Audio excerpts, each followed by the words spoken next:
into right now, and obviously we are, since we are running on a 3-minute delay, we actually can show you guys the wonderful picking screen. As you can see, players are picking already. Yes. At least soft picking. At least soft picking, not logging in here or locking the hero for now. Lowering the volume here a bit, that's fine. Alex Magic is locking in Arden, so does Avant with Vox, so they feel comfortable with that comp. So the question is, look at me, what is he going for? There is the Rona pick once again here. And look at that. Palmatoro again going for Taka, at least going here for the soft lock. Yeah, not surprised at all to see the Rona come through again. I mean, it's one of those, yeah, they picked it as the counter to Taka, but it's still just a really strong pick in general, no matter who it's against. So, not too bad of a decision to see that. I am surprised to see the Taka come out, though. It's, you know, it was just shut down so incredibly hard last game that I really did expect that TeamKings would move away from it. But, you know, maybe they thought that that's what Alliance was going to think, and so that's why they picked it. But, you know, again, that goes back to that whole mind game. You really don't know. We're about to find out how it's going to play out. All right, there we go.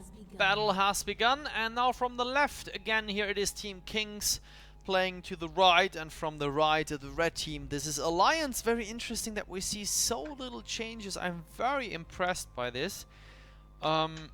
I rarely have words for the adaptation of the teams to the enemy tactics. Feels like they definitely want to push their own thing. I don't know. Yeah, it's gonna be interesting. Again, it's pretty much this extremely similar composition to what they just ran in Game 2.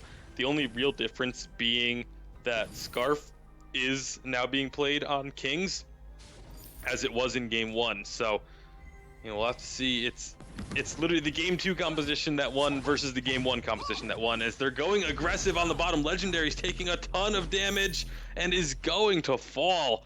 So, early advantage over to Alliance. Good stuff going on here for the early game. And look at that, Palmatoro here for a bit of poke. Alex Magic here directly backing up Avant. Going again for that Vox. Look at me here being aggressive. Alex Magic directly backing up, so they are looking for the damage, and look for that early damage output here from Look at Me. He is going aggressive, stealing that gold, and now Avant is going to back up to his teammates. They did not finish yet. Yeah, it's still going on. There's a lot of damage coming from the box. Not quite enough to pick up Palmatoro. Legendary's now in trouble, but will be able to get away. Great job there from both sides. Palmatoro popping that Kaku to escape, and a great juke. You made it look like he was running to the right, pops the Kaku, and heads back down to the left, and is able to avoid a death. But really good play by both laners there. The skirmish was happening, and as soon as Killer Ali began to move down to join it, Avant just followed him immediately, making sure that the fight stayed even, and ended up without any kills once again. Yes, once again, Palmatoro here staying all the time without getting back, going for weapon, double weapon blade, and very aggressive start. Look at Me is the problem, of course. Going tanky with attack speed, a lot of damage, base damage itself. As they're looking into the lane a bit here, but this could be a bad situation for Alliance. Yes, the fight is continuing, and Palmatoro might fall here if he is able to escape. No, he is not falling. Yeah, that was unlucky. I think he got revealed by a scout trap or so. And that was, of course, a well-played one. Oh, legendaries. Yeah, look, you know, thought for a second it might be an advantage for Kings there, because they were going to have the 3-on-2. But the advantage of the vision ends up being the difference there, as they were able to just get that stun. And despite starting off 2 versus 3, Alliance ends up with the kill, and of course now the 2 kill advantage and about an 800 gold lead early on. Alright, next scrimmage going on here in the bottom. Look at me, together with the other 2 guys, going for Palmatoro, using now the Kaku. No flare popped yet. So look at the Killer Ali on the other hand side here on the right side, going for the jungle. Yeah, a direct repeat of what we saw in the previous game between these two. Alliance just putting so much pressure onto the Taka, trying to shut him down, trying to keep him from getting farmed up. But as soon as they go for the big invade, they just immediately move into the, move the junglers into the lane and move their laner into the enemy jungle so that everyone continues to farm up. It's just really good positional play from Kings, but it's going to be worrying because of how hard they're pressuring this Taka. And, that time that they have to spend making those rotations is time that he's not farming. So they are going to gain small leads throughout as they continue to do this and continue to steal away the gold, as Rona just did there. Look at me, really, really aggressive. It's what you need to do against the Taka, is be this super aggressive, because early on he does struggle a little bit if you're just constantly in his face. Yeah, that's absolutely true. So, Killer Ali almost going for the Eve of Harvest here, first core item. And we have seen different ways yet. I think also Broken Myth first, but I think the most common is here the Eve of Harvest. Palmatoro is still not looking for a tension bow. At least not now, at least is the heavy steel for now. Legendaries has a Kinect shield, boots. Of course here, Iron Guard contract. Comes for the stun on the lane, providing the Spitfire for Killer Ali, which is now back on cooldown. A little bit too early here. Yeah, I'm okay with without building the tension bow on the Taka. Yeah. I mean, especially when you're being pressured this hard early on. The tension bow is usually an item, in my opinion, it's an item you pick up when you're ahead early or looking to gain an early lead. And that's really all it's good for, because in the late game, it does not scale into the late game at all. Wow. Oh my, that was a 3-man gank. I just completely missed that. My apologies. No problem. We got that on cam. I didn't see that coming that fast either. At least the health bar melting, but that was well done from here, Alliance. And so to say, once again, ladies and gentlemen, this is the quarterfinals, and if the winner of this match is going for the semi-finals tomorrow, each team one match for now. Oh, nice damage from Look at Me, but he has to back up since the turret focused him.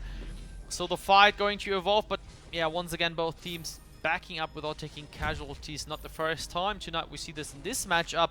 Yeah, and once again, the winner is going to the semi-finals. We do not see any mirror comp here, at least, or let's say, especially we had a free, or so say blind pick for everyone.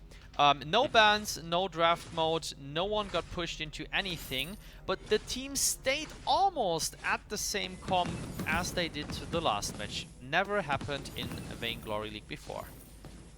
Yeah, so we're gonna have to see again. It's the 2 team comps that won each game for these 2 teams, but right now it's looking like just this anti-Taka strategy is just working so well for Alliance, and if they can keep this pressure up, they should be able to snowball it into the late game. But right now there's gonna be a fight in the lane. Yes, they are trying to connect here, but the distance is too great for now. A lot of movement speed here provided, since Look at Me activated the boots as well as Avant did. So no boots to use the next 140 seconds. 45 to be exactly from the beginning. So Look at Me looking for a little bit extra damage, but just gonna get stunned out there. And now they maybe try and turn around the Sonic Zoom, getting a good amount of damage out onto legendaries. That's not the target you want. They get them very low, but again, it's the Catherine. That's not who you should be focusing here. As Scarf is just full health, clearing out minions, picking up plenty of golden experience for himself. Yeah, in the meantime, Rona's clearing the enemy jungle. Very interesting, just going there, taking the gold. Taka was doing the same exact thing though, so not a whole lot gained. But now they find Taka in the lane. Palmatoro taking a good chunk there from Avant, but will be able to escape as everyone now does back off a bit. But looking at the CS numbers, it's 84 on the Scarf, 84 as well for Vox. So both Avant and the Killer Ali going extremely even, obviously with a kill advantage on Avant. And again, the junglers is the big matchup here. 50 to 45 in favor of Taka, but again, a kill and 2 assists over on Rona. Yeah. So it's, you know, they've been able to pressure him really well, but you still have to give credit to Palmatoro, able to get his farm despite the, you know, the crippling amount of invasions that Alliance has run against him. Yeah, I totally agree here. And the gold miner is going to give the payout now here to Alliance. So they are now ahead 2,000 after 10 minutes. Pretty solid. Question is, TeamKings, can they come back? Or can Alliance come back, since they lost the first match so bad, came back in the second match, and now we are in the third match where Legendaries might be falling. There comes the gauntlet drop, and it is Avon falling. There comes the ultimate from Killer Ali, and Palmatoro with the X-Red, so everyone is kind of low on health. Who's going to fall? Palmatoro here for the 2-0 trade at the moment. So well played from TeamKings, but seems like they don't stop. Oh, nice Vanguard from Alex Magic. Oh, Killer Ali eating here a turret shot. But that was well done, pinging here aggressively the turret for the 900 gold in total. But the turret says, no boys, I'm going to bother you. But in the end, falling. Yeah, that was exactly what TeamKings were looking for from that fight. Palmatoro able to get in, get himself 2 kills. They get the turret to even out that gold mine payout that we just saw a few moments ago. And just like that, we're back to only an 800 gold differential. But Alliance looking to push in onto this turret to take that lead right back. Here comes the Scarf. Trying to defend that turret. Oh, going for the tank, Palmatoro in the middle of 3, but that might be an overstay. There comes everything, the health regeneration from Legendaries, from the Fountain of Renewal, plus the own Aegis popped up, but nothing helps here. In the end, the turret is falling, and TeamKings is under pressure. I like the idea for Palmatoro there, trying to jump onto Arden while he's still rather weak and not terribly tanky, but you know, he does have the Fountain of Renewal for a little bit of extra health and armor. So it was just enough to keep him alive, and unfortunately a little bit too aggressive there from Palmatoro. You know, there's honestly, the Vox needs to be his priority target, just because that is going to be the quickest kill.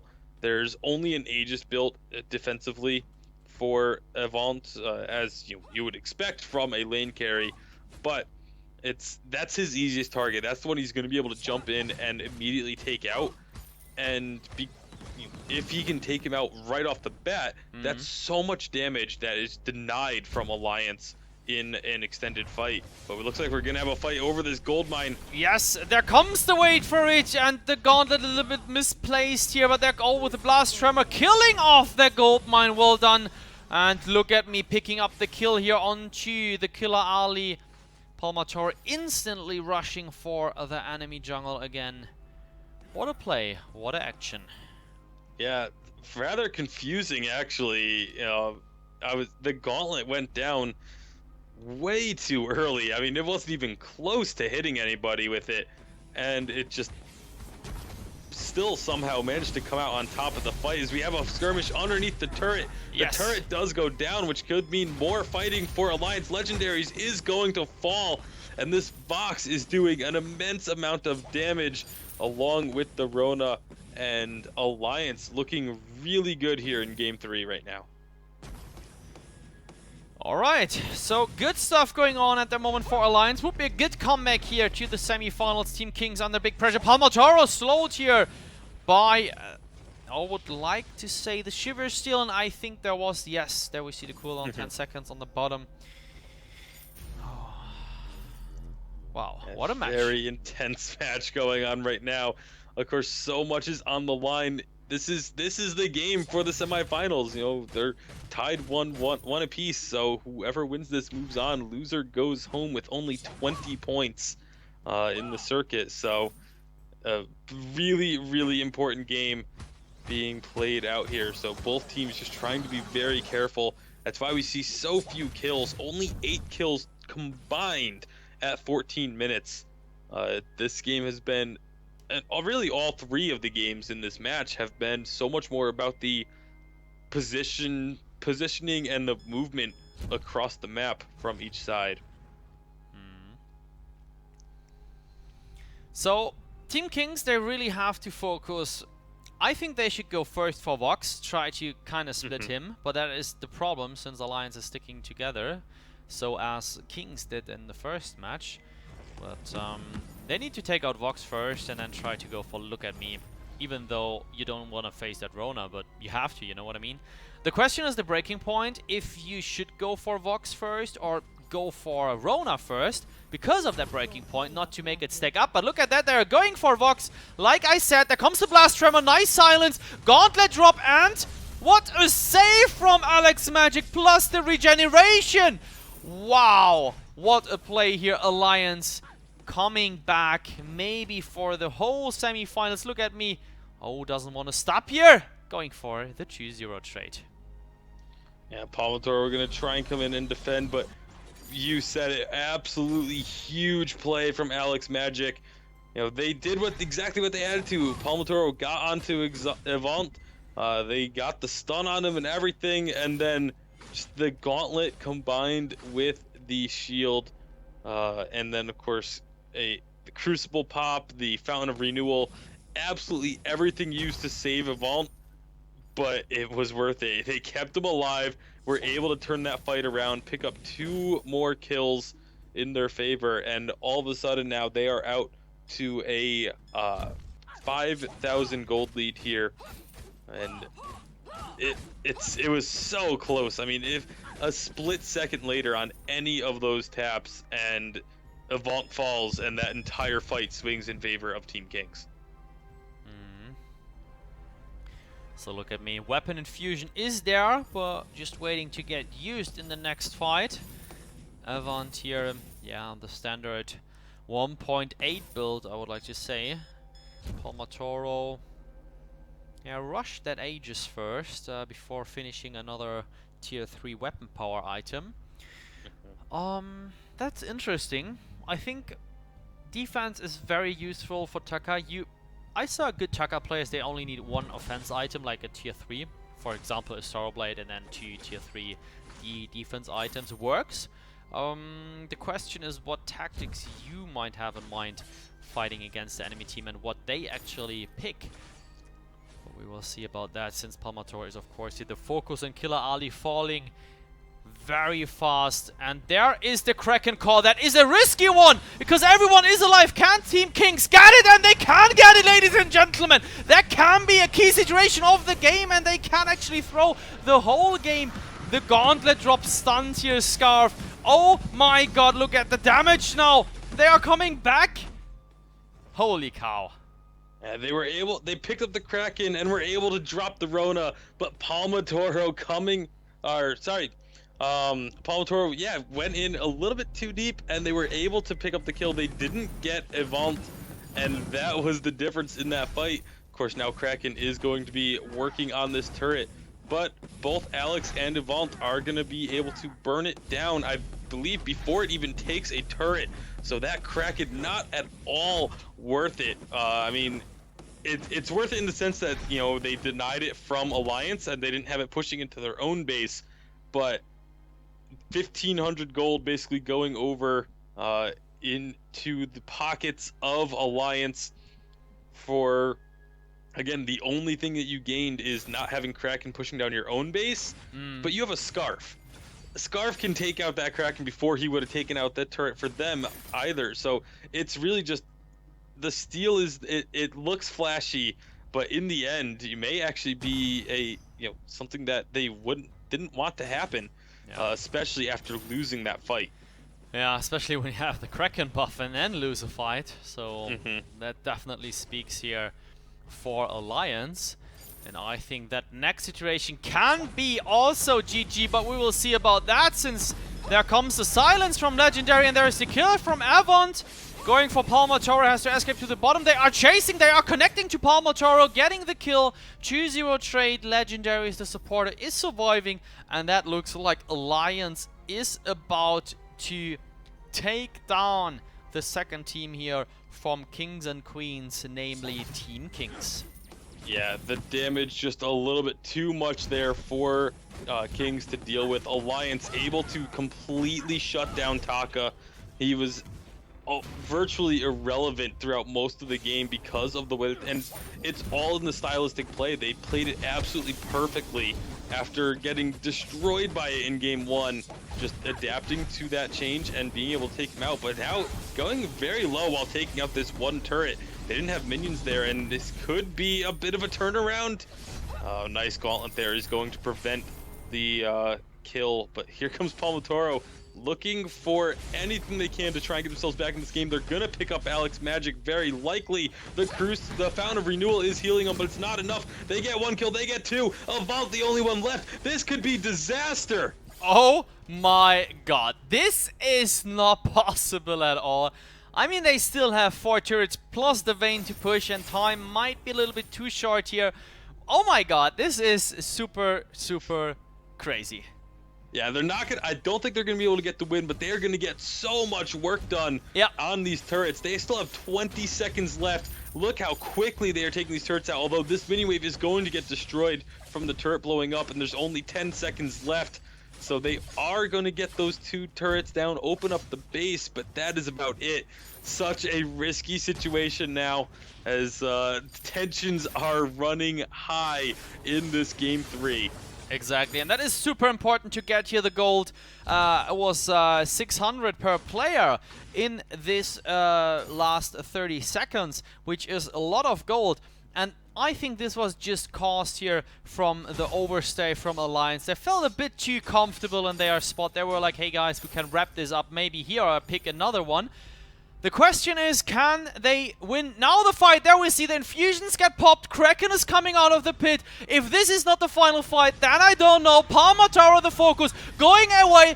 Gauntlet drop, ultimate from the Killer Ali. Nice damage from the Killer Ali, just staying like that. Blast Tremor, Kraken joins the fight. 2 kills for Alliance, and Legendary is not surviving. That might be the GG for Alliance. Congratulations on that fight, first of all.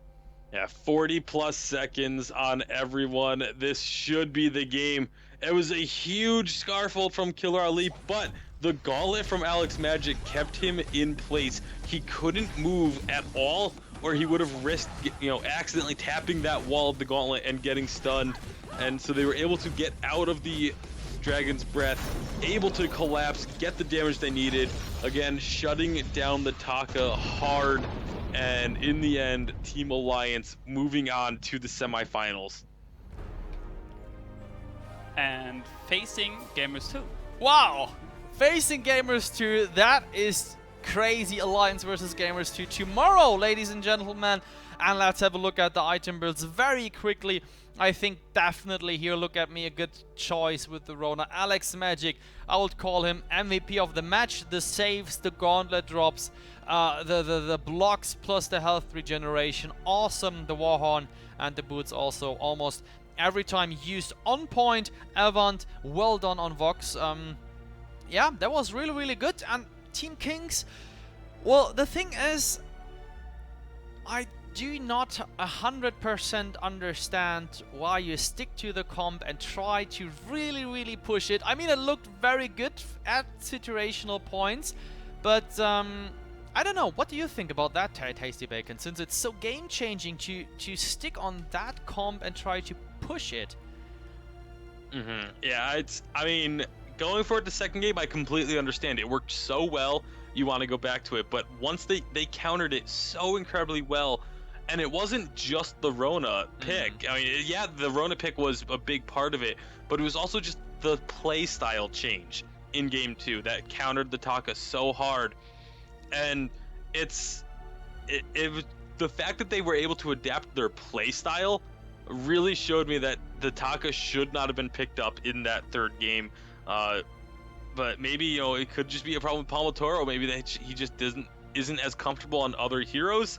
You'd never know. I mean, he has to have other heroes because Taka's been banned so frequently, but it's just really questionable why they would go for the composition that just got beat decisively in the previous game for the third and final game of the match. But huge credit to Alliance finishing that game out, and again moving on to the semifinals where they will face Gamers 2. Alright, again, congratulations, and let's wrap up this game going back to the studio. Welcome back to Düsseldorf, Germany. It is the Euro